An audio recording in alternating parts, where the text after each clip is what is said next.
Përshëndetje të gjithëve, jemi sërish së bashku me maratonën zgjedhore këtu në ekranin e Vision Plus për të ndjekur hap pas hapi zhvillimet më të fundit që lidhen me procesin e numërimit të votave në të gjithë vendin, një proces i cili tashmë le të themi ka shkuar në pjesën e dytë të rrugëtimit të tij, pasi janë numëruar më shumë se gjysma e qendrave të votimit në rang vendi. Për një pasqyrë të shkurtër bazuar në të dhënat që ofron Komisioni Qendror i Zgjedhjeve, Partia Socialiste dukshëm shkon drejt një fitore të thellë, drejt mandatit të 4 e drejtuar nga Edi Rama.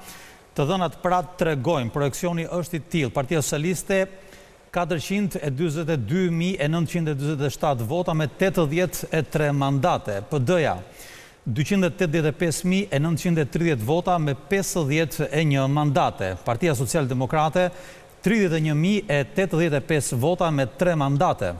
Shqipëria bëhet me 30.002 vota me 1 mandat. Partia Mundësia 23.653 vota, 1 mandat.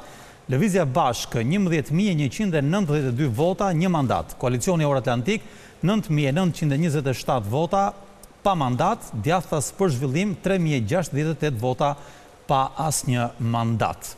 Jam në studio me ekspertin dhe aktivistin politik Flamur Kuçin.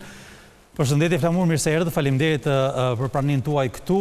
Unë lexova shkurtimisht këto rezultate që na vijnë nga Komisioni Qendror i Zgjedhjeve, një fitore e thellë e pastër e Partisë Socialiste dhe një humbje dërmuese, duhet thënë, e Partisë Demokratike. Ju si shikoni këtë lloj rezultati që pak kush e priste, ndoshta përveç Edi Ramës, kur ai e bëri projeksionin e tij shumë vetë të çuditën, por në fakt është bërë realitet sot?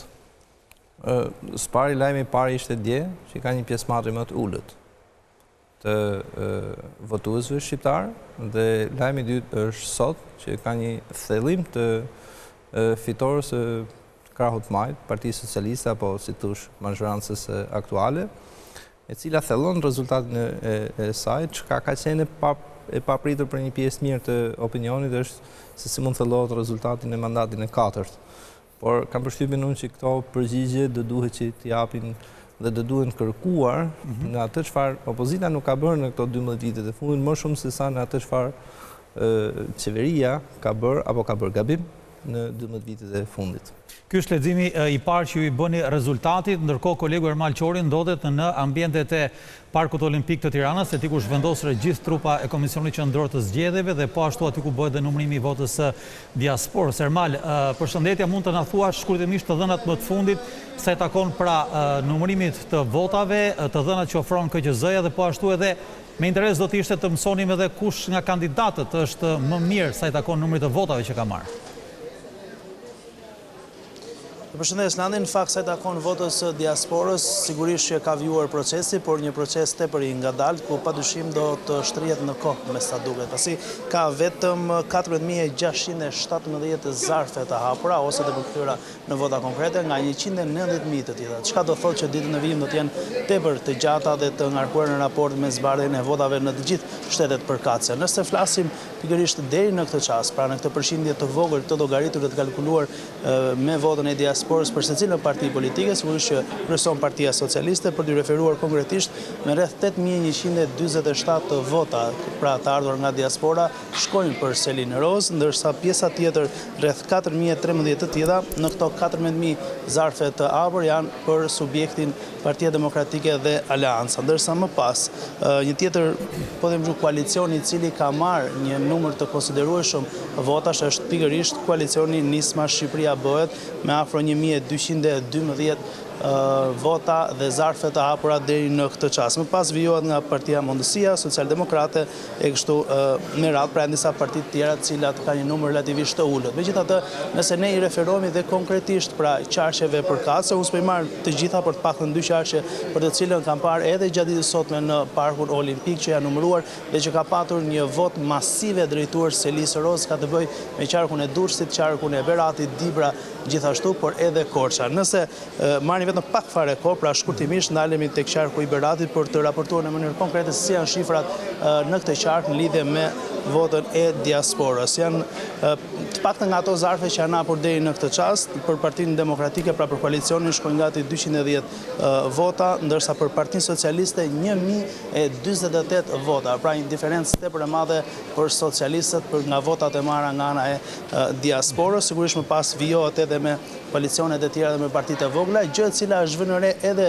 gjatë ditës së sotme nga vëzhguesit, por gjithashtu dhe nga përfaqësuesit politik të subjekteve. Pra flastu për zotin Taulan Badha, por nga ana tjetër dhe Jozefina Topalli, të dy përfaqësuesit e forcave më të mëdha politike, të cilët kanë ngritur, le të themi kështu, këtë pikë diskutimi në raport me masivitetin e votave të diasporës, një përqindje tepër të lartë të shkuar për Partinë Socialiste. Rasti i Beratit ishte jashtëzakonisht i lartë për mos thënë gati 90% e votave deri në këtë moment e ka shkuar pikërisht për Selirës. Ermal, çfarë po ndodh me votën e diasporës nga Greqia?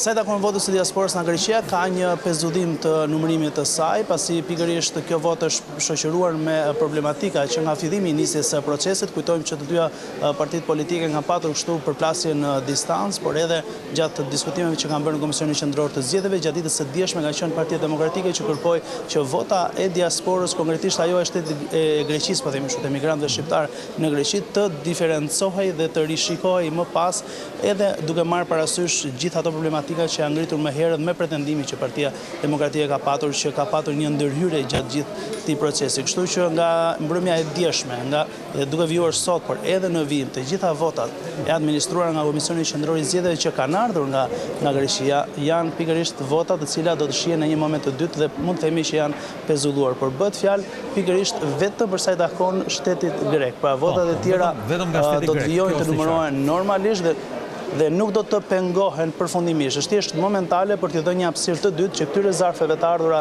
nga Greqia do të rishihen në një moment të dytë. Por nuk janë vota të quara dëm apo të themi problematik. Ndërkohë, kam një pyetje tjetër që lidhet në fakt me pritshmërinë që kanë partitë politike, përfaqësuesit politikë atje në raport me ndikimin që kanë këto vota tek qarqet caktuara ku Partia Socialiste kërkon të bëjë diferencën.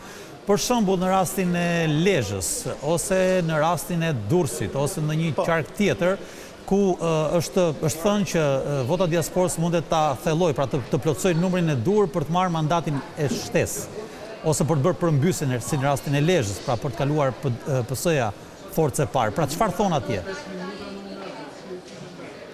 Po padyshim që shohin edhe, po themi Partia Socialiste shef me optimizëm sepse mund të ndikojë. Nëse referohemi Lezhës konkretisht, për shembull Partia Socialiste ka marrë gati 465 vota, që padyshim nëse do të vijojnë kështu edhe më pas ato që kanë mbetur, numri ndoshta edhe rritet që mund të jetë, po themi kështu, vendimtar në procesin final të gjithë rezultatit që përmbledhet. Ndërsa nga ana e Partisë Demokratike ka një numër relativisht më të ulët, thuajse ose total për referohem 329 vota të tilla, pra socialistë janë ata të cilët e marrin, po them, të mirëqen votën e diasporës për një ndikim edhe më të lartë, pra më shumë për ta thedhuar këtë rezultat që ata kanë krijuar. Por duhet parë edhe diçka, pra duhet jemi të qartë me këtë pjesë deri në këtë moment që është vetëm një pjesë e vogël e numëruar e zarfeve, pra 13.000 të tillë, apo 15.000, por qoftë edhe 20.000 të tillë janë shumë pak në krahasim me 195.000 të tjerë që do të marrin kohën e gjatë, çka do thotë që nuk mund të japim një definicion përfundimtar rezultatit në këtë çast, por padyshim që ndikimi vjen, qoftë edhe me shifra qindsh apo mijësh, qofshin ato momentalisht deri në këtë pikë që ne i numërojmë. Mirë, faleminderit Ermal Qori, drejt për drejti nga Parku Olimpik, atje ku na bëri një panoramë të votës së diasporës, por edhe pritshmërive që kanë partitë politike. Do të shkojmë menjëherë në Fier, në qarkun e dytë më të madh të vendit, se takon edhe mandateve të deputetëve, atje ku është kolegu Ervin Sina. Ervin, kemi folur gjatë gjithë këtyre orëve së bashku për atë që ka ndodhur në Fier, për atë që në fakt është surpriza e këtyre zgjedhjeve, le të themi, thyrja e numrit të mandateve që ka arritur Partia Socialiste, duke arritur të paktën deri në këtë moment në 12 mandate dhe nuk dim se çfarë mund të ndodhë më vonë, apo jo? Landi, përshëndetje njërë tjetër, tani rikthehemi pas lushnjës tek ZZ 60 në qytetin e Fierit, është zemra e qytetit, ku vazhdon numërimi prej gati 60 minutash, normalisht a shumë pash situatës si patëm gjatë ditës, po edhe për këtë pa diskutim që do të flasim. Fokusohemi tek ajo që ju përmendët, tek ajo që kemi diskutuar në fakt gjatë këtyre orëve, tek rezultati spektakolar i Fierit, që është qarku i dytë më i rëndësishëm në rang vendi. Unë jam bashkë me drejtuesen politike të Partisë Socialiste në qarkun e Fierit, zëvendës kryeministren zonjën Belinda Balluku, e cila në fakt e kishte paralajmëruar një tërmet të tillë. Një rezultat të tillë spektakolar në Fier. Bëjmë tërmete, ne bëjmë vetëm triumf këtej nga Fieri. Nuk merremi me forcat madhore, thjesht bëjmë më të mirën që socialistët e Fierit, të bashkuar tashmë edhe me qytetarët e Fierit, qofshin ato të djathtë apo ato pa parti, të bëjnë një triumf i cili ishte i pritur deri diku, por ka të kaluar dhe për çmëritë tona, duhet ta them këtë. Eksakt të kjo doja të qëndroja për vërtetës, sepse edhe gjatë fushatës elektorale, për vërtetës e në opinionin publik, pak të në referuar analistëve, studiove televizive, teksa përmendej në shumë raste shifra 11 që pretendonit ju fillimisht, tani jemi tek e 12, kemi shkuar për te kësa shifre paraprake, shikoj me shumë skepticizëm. Normal që shikojmë me skepticizëm, sepse duhet thënë që ne kemi pasur një rezultat të konsoliduar, pra 9 mandate për Partinë Socialiste dhe 7 mandate për Partinë Demokratike. Një rezultat i cili në 4 vjeçar, për të thënë të drejtën, kishte pësuar edhe një lloj stagnacioni, kështu që në fillim të vjeshtës situata pothuajse ishte e fjetur këtu në qarkun e Fierit, ndaj dukej totalisht e pa arritshme dhe dhjeta. Dhe kur unë fillova të thoja në fillim që ne kemi ardhur këtu për të ndryshuar të gjithë situatën, për ta zgjuar Fierin, sepse Fieri është zemra e socialistëve, njerëzit ishin pak skeptik se si do të mund të arrijë edhe një herë rezultati 2017-s.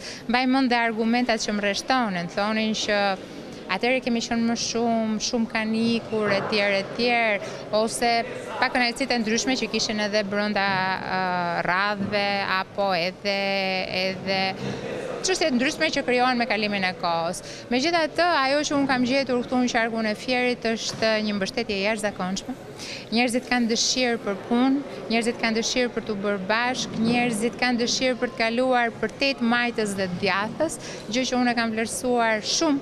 Dhe për të thënë të drejtën, ajo që unë kam kuptuar është që fjerakët, lushnjarët, mallakastriotët dhe të gjithë bashkitë e tjera, se dhe 3 bashkitë e tjera luajnë një rol shumë të rëndësishëm, si Roskoveci, si Patosi, ashtu dhe Divjaka, kanë një dëshirë shumë të madhe për inovacion. Inovacion nuk është patjetër teknologji. Inovacion është gjithçka e re që mund të vi, qoftë kjo në bujqësi, qoftë kjo në jetën e të rive, qoftë kjo në turizëm, sepse mos harrojmë që ka vijën bregdetare ky qark më të gjatë në vend. Kështu që të gjitha këto më kanë bërë që unë të gjej vend në tryezat e njerëzve këtij qarku, të ulem, të bisedoj me ta bashkë me skuadrën time. Unë nuk punoj kur vetëm, këtë duhet ta them. Punoj me skuadër. Dëgjojmë lloj-lloj historish, po nuk është çështje drejtorësh kjo, nuk bëhet fryma, nuk ngrihet as me drejtor dhe as me administratë. Pak këtu, të lutem. Kur erdhët nuk keni shumë muaj që keni ardhur si drejtues së qarku. Në 4 shtator kam marrë dhe konsideroj si sfidë, sepse koha që kishit në dispozicion nuk ishte shumë e madhe, domethënë. Kur erdhët në qarkun e Fierit, cili ishte impresioni i parë që ju menduat që okay, kjo është një sfidë që unë duhet ta tejkaloj në këtë qark në këtë moment, duke qenë se nuk kam shumë kohë në dispozicion. Kush ishte elementi kryesor që duhet të tejkalonit? Dgjoj të them diçka shumë të rëndësishme për të gjithë ata të cilët bëjnë karrierë politike brenda radhëve të Partisë Socialiste, sepse ne jemi një parti e mirë strukturuar në aspektin e të gjithë aksionit politik, pra nuk jemi një parti e cila zgjohet nga gjumi 2 muaj para zgjedhjeve, jemi një parti aktive gjatë gjithë kohës. Duhet thënë që qarku i Fierit për një drejtues politik është ndoshta piku i karrierës së tij. Tirana është drejtuar gjithmonë nga disa drejtues politik, asnjëherë një i vetëm plotësisht, ndërkohë që Fieri si qarku i dytë më i madh në vend sigurisht për të gjithë ata që janë në karrierën politike, në Partinë Socialiste është një sfidë e madhe, por dhe një kënaqësi e jashtëzakonshme, se ti vjen që të punosh në zemër socialistëve dhe cila do qoftë vështirësia, nga ana tjetër ka një lloj mbështetje që vjen nga baza. Njerëzit janë dashamirës, pra kur ti vjen për të punuar këtu. Po. Doja t'ju bëja edhe një pyetje këtu nga studio qendrore.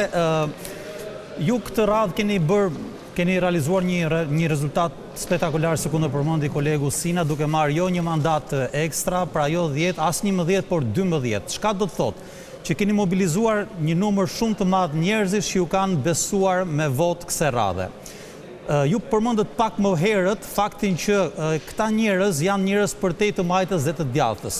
Si keni mundur ju t'i motivoni këta njerëz dhe në një farë mënyrë si do ja shpërbleni ju këtyre njerëzve eksaktësisht këtë votë ekstra që ata ju dhanë duke u suportuar për mandatin e 4? E thash pak në hyrje të kësaj bisede që unë jam ullur me njerëzit, ajo që kam bërë dhe këte e kam pasqyruar në mediat e mia sociale, jam ullur me njerëzit që nga dita e parë që kam ardhur këtu në Shark, jam ullur me ta, i kam dëgjuar, më kanë dëgjuar, jemi kuptuar, kemi debatuar dhe në qoftë se ti ulesh me shqiptarët dhe i dëgjon, unë të siguroj që nuk ta kursejnë votën dhe ta japin besimin derisa ti t'i zhgënjesh. Siç ka ndodhur edhe me paraardhësit dhe pararendësit tanë në qeveri.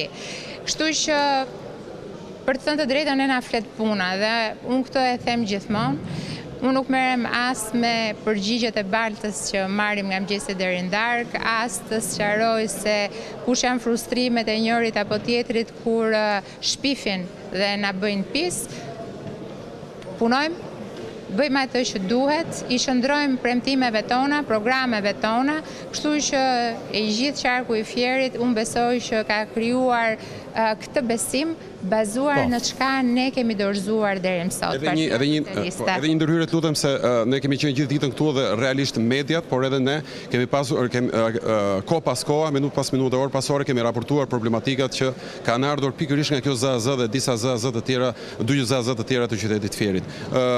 Cili është komenti juaj? Pse ka ndodhur kjo? Sepse kemi parë realisht edhe një situatë shqetësuese që vinte nga qëndrime antagoniste edhe nga vetë përfaqësuesit e Partisë Demokratike që ishin në KZAZ, por edhe nga përfaqësuesit politik. Çfarë ka ndodhur realisht? Unë dua të falenderoj një herë para të gjithë përfaqësuesit e Partisë Demokratike që ndodhen në KZAZ e qytetit Fierit, që është 58, 59 dhe 60. Dua të falenderoj të gjithë grupet e numërimit që janë këtu në këmbë të Partisë Demokratike, pasi realisht ata janë qytetarë të thjeshtë, janë duke bërë punën e tyre, janë shpesh nën presion, sepse i shikojmë që janë nën presion. Ndërkohë që vendimarrja politike vjen nga të tjera burime dhe për të thënë të drejtën nuk kemi të habitur, pasi kështu është bërë fushata këtu në Fier. Ndërkohë që unë dhe skuadra ime takonim njerëz, të tjerët, pra këta të Partisë Demokratike kanë bërë një fushat Facebooku vetëm negativiste, duke sharë, duke mallkuar, duke përdorur bullizime të jashtëzakonshme, të cilat i kam darë mos të bëj Odirin për të thënë drejtën, sepse gjithçka ka një cak, dhe për më tepër bullizime ndaj grave. Do me thënë, kemi pasur target gratë e listës kanë qenë të targetuara nga ana e Partisë Demokratike, përfaqësuesve Partisë Demokratike këtu në qarkun e Fierit, sepse unë jam e sigurt që demokratët e qarkut të Fierit janë qytetarë të respektuar dhe s'kan asnjë lidhje me ata që solli Partia e Qendrës për t'i përfaqësuar. Jo, më lë ta përfundoj këtë, sepse dua ta them dhe është shumë e rëndësishme pjesa që ka të bëjë me procesin e numërimit.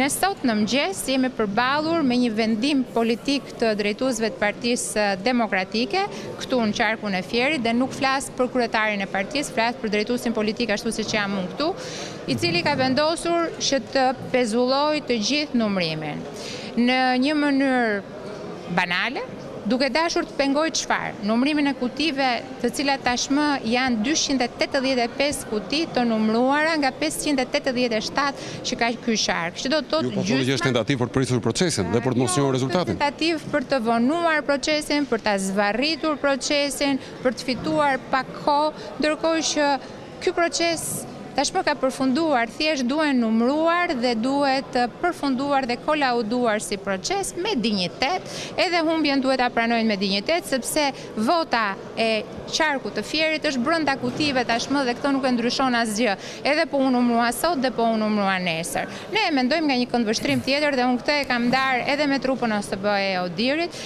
shkolla të bllokuara, trupa të tëra që punojnë këtu, një kaos për shkak të sigurisë që duhet krijuar rreth KZAZ-ve. Pse? Sepse Partia Demokratike, ashtu siç bëri një fushat negativiste, kërkon që të bëjë edhe një proces negativist duke bllokuar dhe duke zvaritur numërimin. Siç e thash edhe një herë, kjo nuk ka të bëjë me trupën, sepse janë djemë dhe vajza me të vërtet përgjegjshëm dhe unë shikoj që janë në një pozitë vështirë me të drejtën në siklet.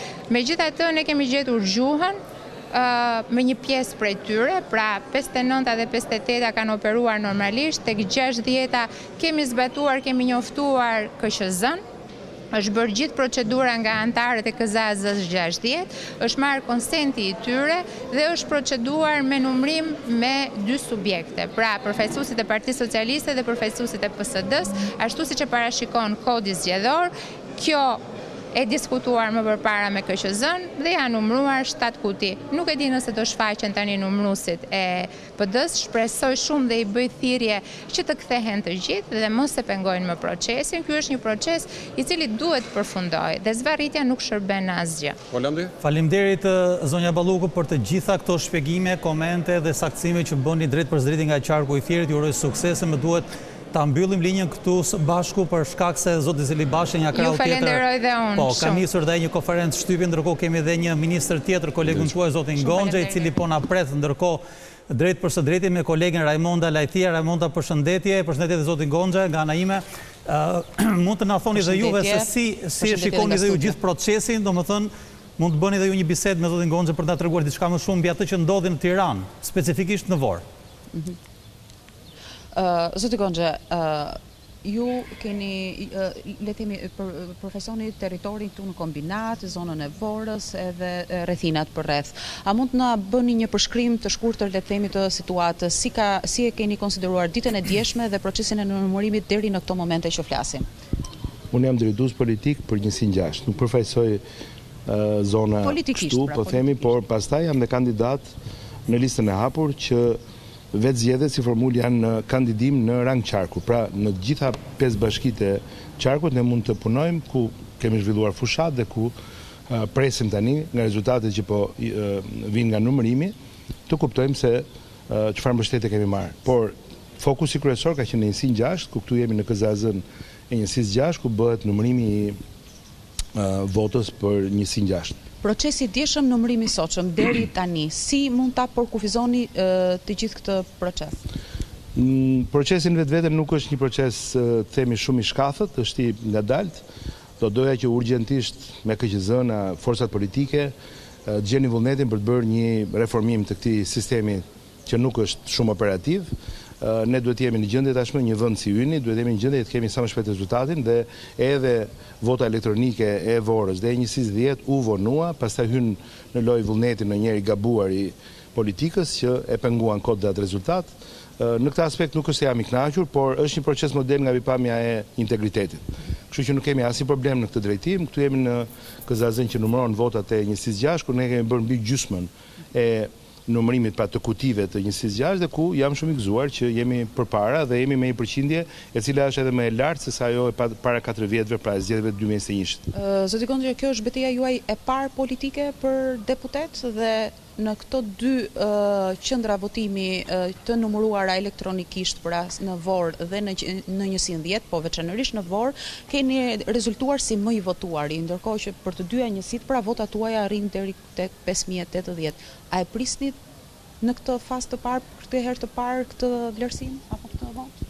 Në fakt kam një lidhje, një historik lidhje me zonën e Vorës, sepse jam angazhuar atje si drejtues i deleguar politik në zonën e njësisë Bërxullit, që mbulon një numër të caktuar fshatrash dhe pra një elektorat të caktuar të rëndësishëm për Bashkinë e Vorës, kemi punuar pastaj me tërmetin, me rindërtimin, me trajtimin e të dëmtuarve nga tërmeti, me kampet atje dhe kam qenë goxha i angazhuar, pastaj kjo më ka lidhur edhe me të qenurit koordinator politik elektoral për zgjedhjet e vitit 2023, Tiranë, Vorë, pra në një farë mënyrë e njoh zonën, por më ka ndihmuar shumë edhe e shkuara puna ime në automotorizimin shqiptar, DRSHTR Tirana, rajonale Tiranë është me punonjës të cilët kanë familjet e tyre në këto zona, vinë nga këto zona dhe si themi eksperjenca me atë shërbim dhe mendoj raporti pozitiv me njerëzit në atë zonë na ka ndihmuar dhe vjen një moment që mblidhet ajo që ke bërë në jetë, rezultatet. Zona e Vorës shënoi edhe një lloj tensioni me deputet Partisë Demokratike gjatë ditës së votimit. Keni një koment për atë se çfarë ndodhi? Një sherr artificial, një kulture të mbrapsht që për fatkeqësinë tonë vijon të jetë sot prezente në politikën shqiptare, që mendojnë politikën edhe kur është fjalë për administrim zgjedhor, mendojnë si një cirk ku dalin në skenë dhe bëjnë sjellje të nivelit që janë as për fëmijët pranueshme, jo më për politikanës e përfaqësues partish, ku sa juan një sherr, nuk e di, para një qendër votimi me qytetarë të Vorës, të cilët unë dua ta theksoj kam një lidhje të fortë me zonën, por kam edhe një aktivitet tepër publik me zonën në gjithë fushatën time, takimet e mëdha, masive, me shumë banor dhe me shumë përfaqësues nga ato zona janë të gjitha të publikuara. Unë i kam publikuar në rrjetet sociale, pra nuk ka asgjë sekrete në fushatën tonë atje.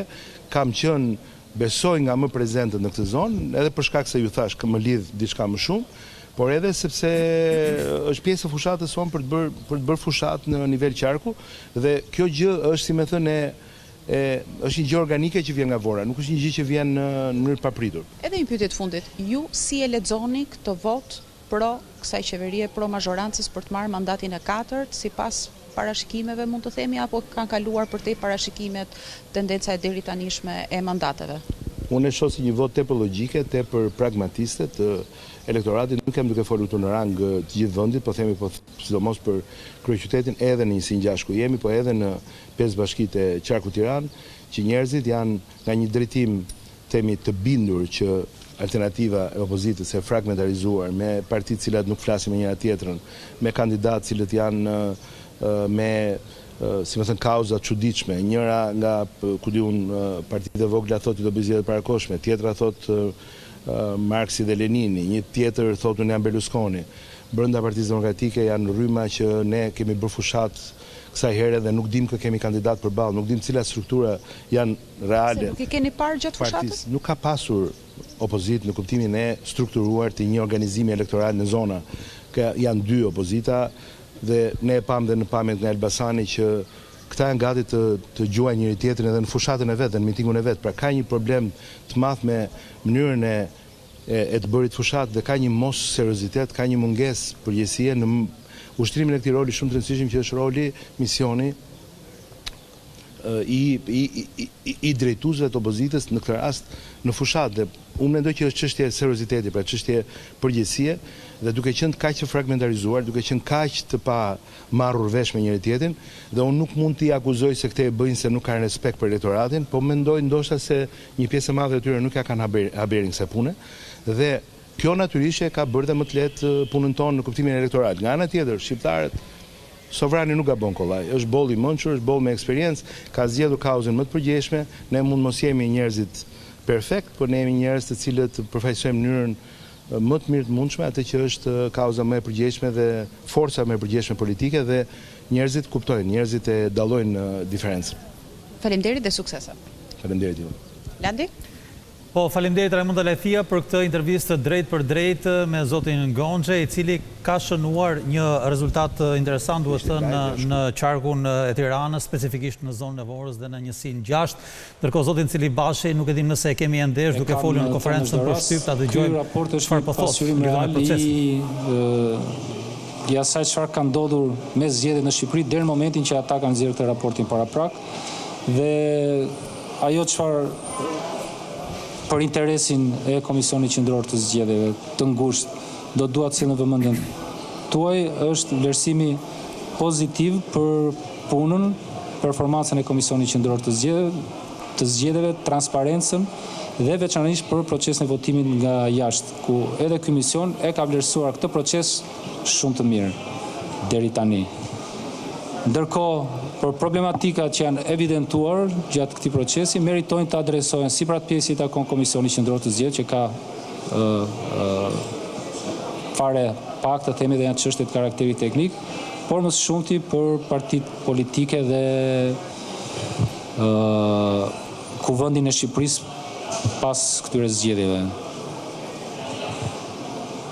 Greta Bullari, ABC News. Zoti Celibashi, Kasi do ta shërtojë nesër kërkesën e Partisë Socialiste për sa i përket ankimimit, po themi. Nuk të dëgjoj, të lutem. Greta Bullari, ABC News. Ditën e nesërme, KAS do të shqyrtojë ankimimin që Partia Socialiste ka bërë ndaj, po themi, kërkesës së Partisë Demokratike për sa i përket rastit të votës së Greqisë. Megjithatë, për fakti që vota e Greqisë ka shtyrë, po themi, këtë proces, sa do ta vonoj? Dhe nuk do duheshe që komisionerit të merrte një vendim më herët për të mos e cënuar procesin? Nuk e di sepse është kompetencë e KAS dhe respektoj vendimarrjen e KAS me këtë rast, por dua të bëj edhe një herë të qartë, vendimi që si komisioner ka marrë nuk ka të bëjë me do numërohen apo nuk do numërohen votat e ardhur nga Greqia. Ai është një vendim i cili ka synuar të administrojë procesin kur ky procesi i vlerësimit të votave zhvillohet nga numëruesit dhe nga Komisioni Përkatës. Vetëm kaq kemi urdhëruar. Jo më shumë. Komisioner, ju mund të keni të drejtë që kaq keni urdhëruar, por keni lënë të paqartë çfarë do të ndodhë me ato zarfe sipas jush në të ardhmen. Pra nëse vendimarrja juaj konfirmohet edhe nga KAS-i. Ne nuk e dim këtë, por dim që Taulant Balla ju quan se kjo vendimarrje juaj ka qenë një përpjekje për qetësuar shpirtrat e trezuar të PD-s dhe jo për po themi shtrat e ligjor të procesit zgjedhor. Kështu që së pari nëse mund të më komentosh etiketimin që ju bën Balla, së dyti të më tregoni për ata 52.000 votues nga Greqia, çfarë plani keni për zarfat e tyre që janë të pahapur ende? Komente nuk do preferoja të bëja mbi mendimet dhe opinionet dhe komentet e kujdo politikani. Nësa duket po flet për çështjen e zarfeve të ardhura nga Greqia, një gjë që në fakt e sqaroi dhe më herët kolegu Ermal Qori nga Parku Olimpik, janë zarfet që do të numërohen në një moment të dytë, por nuk do të cënojnë pra gjithë tërsinë e procesit me sa po kuptojmë. Të njëjtën gjë po thotë zoti Celibashi. Ndërkohë, zoti Kuçi, ndërkohë që zoti Celibashi po vijon shpjegimet e tij. Ne dëgjuam pak më herët dy drejtues politik, dy ministra, zonjën Balluku, zonjën Gonxhe, të cilët treguan këndvështrimin e tyre mbi arsyet që çuan Partinë Socialiste drejt kësaj fitore të thellë. Ju si shikoni qëndrimet e tyre, shpjegimet që ata dhanë? Megjithëse me tonë relativisht të përmbajtur, dallohet disi edhe surprizimin që ato kanë për vetë nivelin e rezultatit, jo për fitoren, por për nivelin e rezultatit. Patjetër që pa i hequr meritën punës që mund t'jenë bërë në terren, zonja Balluku shpjegoi që çelësi i fitores tyre është kontakti drejt për drejt me qytetarin, është një fakt, pranohet një fakt që Partia Socialiste ka një strukturë elektorale goxhat organizuar. Dhe jo vetëm kaq, tha dhe tjetrën, pra që neve tha nisim shumë më herët punën dhe kontaktet me njerëzit, jo thjesht në një periudhë të caktuar, dhe duket se ka drejtë. Pikërisht pra, por unë do thoja që pa i hequr meritën këtij faktit, është fakt kjo gjë, dhe pa i hequr meritën edhe shpjegimit që i bën, nga zoti Gonxhe nuk është më shumë besoj që ju adresu sherrëve të brendshme që kishte në PD, më the thash, por leximi im është më shumë se sa një fitore. Fitoria nuk diskutohet, krejt dakord, në rregull, është makinë elektorale, kanë punuar, më the thash, krejt dakord. Por është një dështim spektakolar i opozitës. I opozitës. Të shkosh në 25% në një qark që është pishin votash, vetëm mund të rekuperosh, si që është Fieri, si të është, po të thelosh në atë lloj, si të është niveli. Ka marrë vota dhe partitë e vogla, jo më PD që ndoshta do të ishte shumë më ndryshe. E para, e dyta, në një lexim të shpejt, do thoshe që pse ka ndodhur kjo? Ka shumë arsye, ka 12 vjet arsye sepse opozita është në këtë lloj situate, edhe refuzimi për të lexuar gjithmonë rezultatin, largimi nga elektorati, si thosh kërkimi i një paktit me pushtetin në vend që të kërkohet një pakt me qytetarin, korruptimi i objektivave të opozitës, fakti që opozita në 12 vjet dhe vazhdon dhe përdoret vetëm për interesa personalit të drejtuesve të opozitës në vend që të përdoret për interesat të qytetarit, nga pikpamja, si thosh, taktike, besojnë që i ka dëmtuar shumë aleanca me LSI-n. LSI-ja në rezultat është inekzistente, në kuptimin që vetë PD-ja ka rënje. Eksakt, vetë PD-ja ka rënje. Do të ishte shumë interesante të shohim ku janë rritet më të mëdha të PS-së, se po të veshrej janë në zonat e majta. Çka do të thotë që elektorati i majt, që PD-ja pretendonte që ta është rikthyer tashmë në forcën kryesore që është Partia Socialiste. Është kthyer edhe herë tek drejt Partisë Socialiste. Sa ka ndikuar sipas jush figura e zotit Berisha? Besojnë që ka ndikuar shumë keq, jo figura si figurë, por veprimi që Berisha ka bërë në këto 4 vite. Për shembull? Përdorimi i partisë, vënia e Partisë Demokratike si korac për problemin e tij personal në një kohë që demokratëve u premtoi të kundërtën. Unë asnjëherë nuk do ta përdor Partinë Demokratike për zgjidhur problemin tim që kam me Shtetet e Bashkuara. Në fakt, Partia Demokratike u shndrua humbi misionin e vet të mbrojtjes së qytetarit dhe të mbështetësve të vet, do u kthye në një korrac banale e mbrojtjes së interesit të zotit Berisha. Më fal se s'po du të zgjatem shumë, por në formë të ngjashme e ka përdor Basha për mbi 8 vjet. Ndërkohë, zoti Berisha më herët gjatë ditës pati një deklaratë ku tha se PD-ja do ta vazhdojë misionin dhe nuk ka asgjë që ndalë në rrugtimin e saj për të krijuar standarde, pra për votën e lirë dhe të drejtë për zgjedhje me standarde europiane e kështu me radhë. Sigurisht që të gjithë bëjnë betejë, le të themi, për zgjedhje sa më të mira dhe sa më të lira dhe sa më të ndershme. Megjithatë, ajo u duk më tepër si një lloj justifikimi, mu duk të paktën kështu e lexova unë për t'i dalë përballë këtij rezultati, domethënë të jashtëzakonshëm që me cilin po përballemi të gjithë. Kështu që a mos edhe kësaj radhe do kemi të njëjtën shfaqje nga Partia Demokratike dhe zoti Berisha që shikojnë halën ke syri tjetrit dhe jo traun ke syri i tij?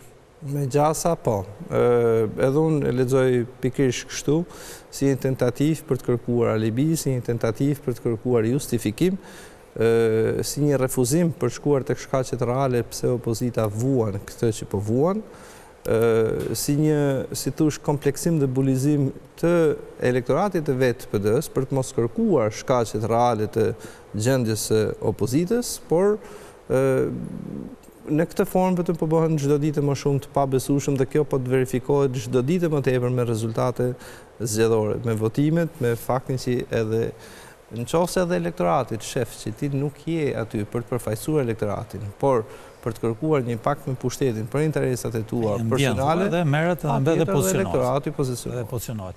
Ndërkohë Elona Gjylmi është drejt për së drejti nga qarku i Durrësit. Elona, përshëndetje, pak më herët folëm lidhur me rezultatet e rreth 2 ore gjysmë më përpara. Në këto momente si paraqitet situata e votave atje dhe ka ndonjë pritshmëri për te ndarjes së mandateve standarde që kishim, le të themi, kur folëm pak më herët bashk, pra PS-ja 8, PD-ja 6, partitë e tjera asnjë mandat? Lajmi fundit është landi që në Shijak, në bashkinë e Shijakut, ka përfunduar numërimi i votave. Partia Socialiste kryeson me të paktën 2000 vota, ndërkohë në bashkinë e Krujës dhe në bashkinë e Durrësit vazhdon numërimi. Jemi në Pallatin e Sportit, ku kanë filluar llogaritjet me lapse dhe me letër. Me sa duket është e qartë që angazhimi i mbështetësve të Partisë Socialiste është tashmë tek vota preferenciale, edhe pse nuk ka nisur si proces, është në fazën e dytë. Vazhdojnë ende kutit për të numëruar, janë numëruar 254 nga 493, por me sa duket llogaritjet janë të qarta. Gjithsekush ka mbështetësit e vet duke ruajtur votat brenda llojit tashmë, sepse gara me Partinë Demokratike duket se është fituar, madje synohet dhe një mandat tjetër që t'i merret demokratëve. Sipas për llogaritjeve, edhe pse jo zyrtare, sipas për llogaritjeve të Partisë Socialiste, më të votuarit në qarkun e Durrësit kanë qenë deputetët e listës së hapur Arkend Balla me rreth 17.000 vota preferenciale, Ani Dyrmishi me 16.000. Paga shumë janë në një diferencë të ngushtë mes njëri tjetrit dhe kanë punuar sipas burimeve të mia, njëri në zonën rurale dhe tjetri në zonën e qytetit, pra janë dy të preferuarit në listën preferenciale, pra ata që do të marrin mandatin e 67, mandati i 8, i cili është i siguruar tashmë, të paktën sipas rezultatit deri tanishëm, do të takojë një zonje, siç e parashikon dhe kodi zgjedhor. Ndërsa nga demokratët vazhdon të mbetet ish prokurori Arjan Doj, ai që ka numrin më të madh të votave, por me sa duket rritja e përqindjes së votave të partive të vogla mund të çojë dhe në rrezikimin e mandatit të mandatit të 6 të cilin e kanë aktualisht demokratët, që mund të jetë pikërisht ai i zotit Ndoj. Edhe sa kuti kanë mbetur pa u hapur në qarkun e Durrësit, Elona? Të paktën në 200 landi, sipas janë numëruar 254 nga 493. Pra jemi pak më pak se gjysma, kështu që ka akoma për të mësuar se çfarë do të prodhojnë këto kuti. Ndërkohë që më herët në mos gaboj ka patur kontestime për një kuti, janë gjetur vota tepër. Çfarë ka ndodhur me atë kuti? Janë gjetur tepur dhe mangët. Kanë qenë 2 kuti të cilat kanë pasur problematika dhe një tjetër që erdhi e dëmtuar që ditën e djeshme nga një qendër e votimit në Rashbull. Dhe gjatë ditës së sotme, njëra nga kutit u numërua të paktën 3 herë sepse u has një vot mangut, që nuk përkonte me atë çfarë ishte shkruar në proces verbal. Ndërsa gjatë orëve të mëvonshme të ditës u hasën 2 fleta votimi tepër në një tjetër kuti, që ka ngriti dyshimet nga ana e Partisë Demokratike se mund të ishte manipuluar procesi. Zonja Jola Hysi, e cila është kandidate në listën e hapur, kërkoi që të mbajë proces verbal para se të nisej numrimi i votave sa kishte secila forcë, u mbajtë proces verbali dhe u procedua me numrimin e kutisë. Pra të gjitha këto vota janë numëruar, por me proces verbal. Janë numëruar, dhe janë llogaritur, që të dokumentohet në rast se nëse ka parregullsi të tjera. Megjithatë, këtu vazhdon normalisht procesi me ritme të kënaqshme, duhet thënë, dhe siç të thash dhe më herët, lufta tashmë është brenda llojit, të gjithë janë duke mbajtur shënime sa vota ka secili për të pasur një projekcion të mëhershëm se sa ai zyrtari se cili do të jetë fituesi i Partisë Socialiste për këtë zgjedhje. Një situatë e pritshme kjo që kur u vendosën kandidatët në listat e hapura, secili do luftonte për votën e tij. Dhe një pyetje e fundit shkurt, në 200 kuti që pritet të hapen dhe me gjendjen fizike që kanë komisionerët deri në këto momente, kur pritet të përfundojë gjithë procesi? Në Bashkinë e Shijakut ka përfunduar, në Krujë, e cila ka një numër të konsiderueshëm kutish, është në mes procesi, në Këzazën ku u ndodhem, në Këzazën 22 është numëruar më tepër se gjysma e kutive, pra një variant optimist dhe ndoshta dhe optimal do të ishte brenda ditës së sotme, po mbetet për tu parë. Këtu kanë punuar non-stop, ndërsa në KZZ-et e tjera ka pasur ndërprerje disa orëshe, nuk ka pasur problematika apo grindje mes antarëve të grupeve të numrimit, thjesht me konsensus i kanë dhënë vetes pak orë kohë për të shplodhur apo dhe janë zëvendësuar. Mirë Elona, faleminderit për këtë raportim të drejtë për drejtë nga Durrësi. Do të shkojmë me kolegun Dritan Kurti në Burrel, që mbulon qarkun e Dibrës, gjithë qarkun e Dibrës. Dritan, mirëmbrëma. Ka patur në Dibër, le të themi, një garë shumë të fortë, i ka raportuar që në nisje të procesit të votimit atje, një pjesëmarrje shumë e lartë, më e larta në të gjithë Republikën, duhet thënë, dhe ti e shpjegove këtë me garën e fortë mes kandidatëve dhe me angazhimin maksimal të njerëzve të kampeve politike atje. Në momentin që po flasim, si është ndarja e mandateve dhe rezultati i votave deri në këto momente në Dibër? Po, përshëndetje Landi. Duhet thënë se nga 4 KZZ-et e qarkut të Dibrës, në KZZ numër 16 këtu në qytetin e Burrelit, ka përfunduar gjithë procesi i numërimit të votave dhe partitë kanë marrë këto rezultate. Partia Socialiste 7.495 vota, Partia Demokratike 4.653 vota, me diferencë prej 2.822 votash nga për Partinë Socialiste. Numërimi vijon në 3 KZAZ të tjera, siç e kemi thënë edhe më herët, në Tibër ka rinisur numërimi pasi ndërprerje në orën 12, po ashtu në Bulqizë dhe Klos ka nisur rreth orës 18. Rezultatet e deri tanishme në rang qark ku janë përreson Partia Socialiste me rreth 6.400 vota, me një total votash prej 20.000 në të 4 bashkiet, kundrejt 13.600 vota të cilat i ka marrë Partia Demokratike. Nga për llogaritet e momentit, ndarja mandateve është 3-2 për Partinë Socialiste. 3-2 për Partinë Socialiste. Faleminderit Dritan Kurti. Të shikojmë se si do të shkojë edhe atje mbyllja e procesit. Besojmë dhe shpresojmë që gjatë mbrëmjes së sotme, ndoshta edhe gjatë natës dhe brenda ditës së nesërme të kemi një përmbyllje të plotë të procesit në mënyrë që të mos kemi zvarritje pra të procesit, të mëtejshme të procesit. Pra të mbyllet një kohë sa më të shkurtër, do ishte mirë që të mos kemi ato le të themi precedentet nga e kaluara kur numërimi vijonte me ditë të tëra dhe me zor shikonin fundin. Atëherë, në këto dy raportime, flasim për Durrësin, flasim dhe për Dibrën. Kemi 3-2 në Dibër, në Durrës 8-6. Tani palët po luftojnë, le të themi, për një mandat për ta ndruar, po duket se pak ka gjasa ka, domethënë që të kemi një surprizë. Megjithatë kemi Lezhën, ku kemi një rezultat të kundërt, pra gara është e fortë dhe ndoshta pse mund ta thyej si bastion. Pra si shikon këto zhvillime që dhe bastionet aty ku PD-ja priste që të merrte fitoret të standardizuar, le të themi, edhe aty nuk po e arrin. Lezhën, me qenë se njoh i çik më mirë kështu si rast, është duke qenë mandati tek, siç është edhe Dibra, subjekti mjafton që dali para subjektit tjetër dhe merr mandatin e fundit. Hendeku ka qenë shumë i madh midis të djathtës dhe të majtës. Hendek që po ngushtohet shumë, madje Partia Socialiste është në avantazh. Patjetër që sponsorizimi kryesor i kësaj performance është Bashkia Lezhë. Patjetër që ka dhe dinamika lokale, nuk po them, por duhet evidentoj prap mangësinë në vlerësimin që opozita i bëri bashkive.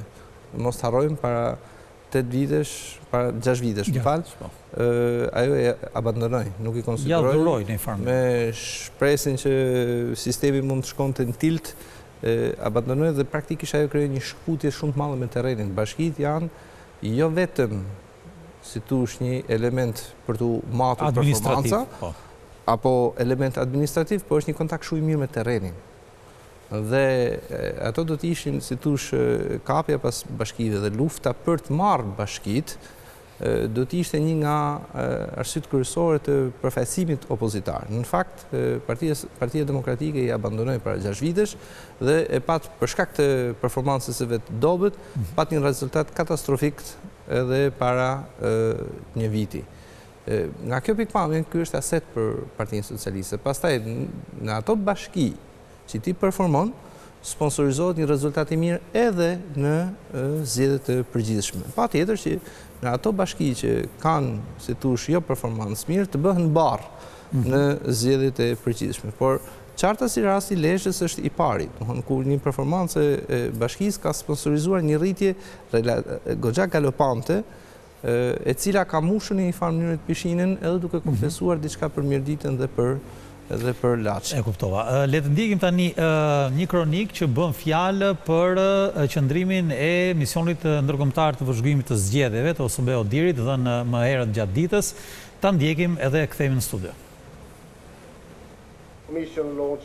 Fushata përgjithsisht ishte e qetë, por pati vazhdimisht thulme mes drejtuesve kryesor që reflektojnë mjedisin politik. Kështu shpreh përfaqësuesi i misionit vëzhgues të OSBE Odir Lamberto Zanier në konferencën për shtyp pas zgjedhjeve të mbajtura më 11 maj. Ai ngriti shqetësime për keqpërdorimin e administratës publike dhe burimeve shtetërore.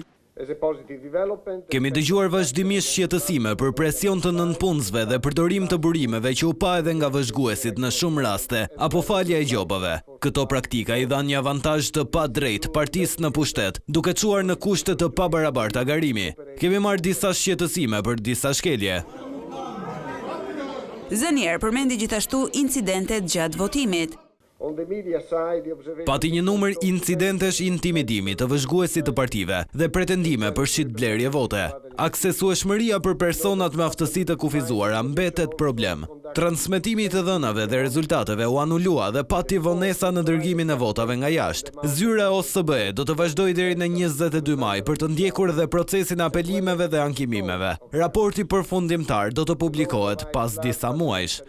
Zanier theksoi se disa rekomandime të Odirit mbeten ende të pa adresuara. Ai u shpreh se pavarësisht ndryshimeve në sistem, ende nuk ka një reformë elektorale gjithëpërfshirëse. Një tjetër pikë që u kritikua ishte dhe mos monitorimi i fushatës elektorale online. Ndërkohë, koordinatorja e Asamblesë Parlamentare të OSBE-s për zgjedhjet në Shqipëri, Farah Karimi, vlerësoi rolin e SPAK për krimet zgjedhore.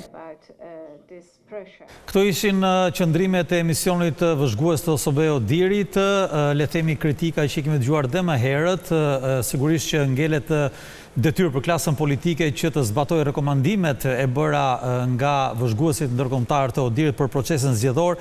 Megjithatë, unë do të rikthehem tek opozita, zoti Kuçi, sepse ju keni qenë dhe më pranë saj në një farë mënyrë dhe e keni njohur më mirë dhe ju jeni kritik, po tregoni kritik lidhur me mënyrën se si ka funksionuar opozita që ka shkuar në këtë katastrofë elektorale të drejtuar nga zoti Berisha.